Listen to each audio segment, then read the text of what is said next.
All right, BG Foods. We're handing out tips tonight, and I didn't mean to stutter, but I did it just now with the stutter of my can opener. But here we go. Cutting up onions.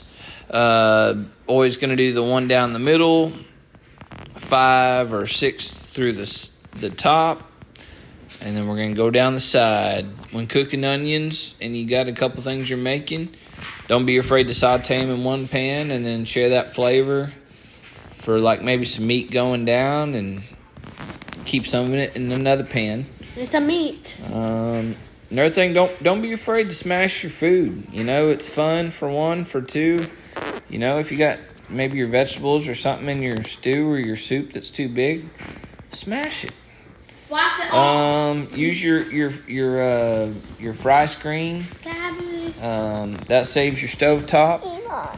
Whenever making burgers, you know, use steam as your friend.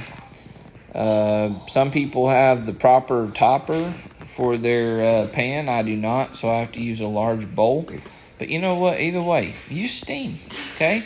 Makes for a nice, melty, cheesy burger, okay? So I'm going to do it again for you guys just so you know.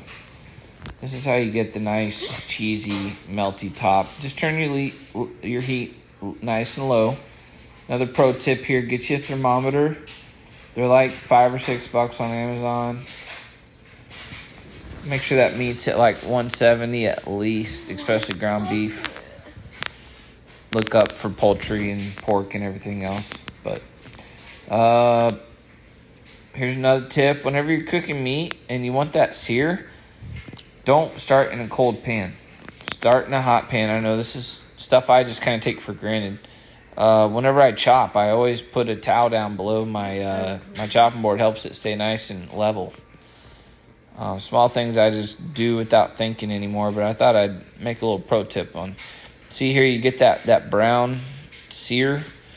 So what they don't get cooked through all the way. You can steam them like you did the cheese. Or whenever you do the cheese. All right, making rice on the stovetop. You're going to do 10 minutes. You're going to do just a half a finger length of water on top of your rice. Turn it on as high of a setting as your stovetop goes and do that for 9 minutes. It's the 999 method.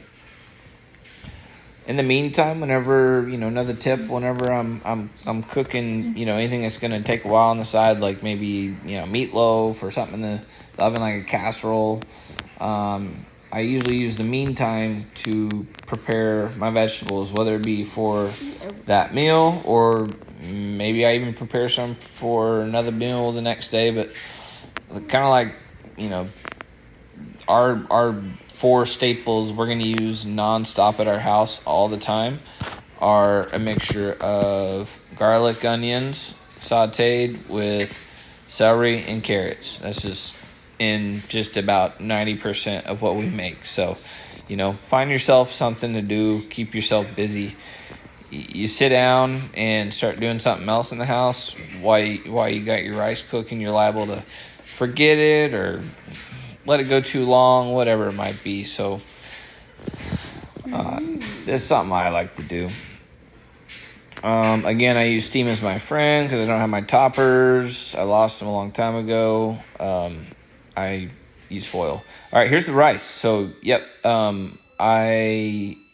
after the first 9 minutes, I turn my stovetop all the way down from high to low as it goes, and I put a topper on it for 9 minutes on low.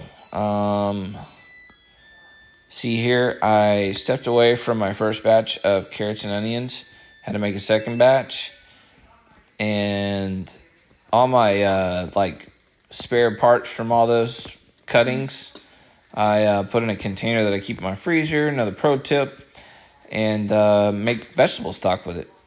All right, here's the rice. After the second 9 minutes and it was on low, we now are going to fluff it, put the top back on, turn the stove top off for another 9 minutes, and after that you will have amazing rice.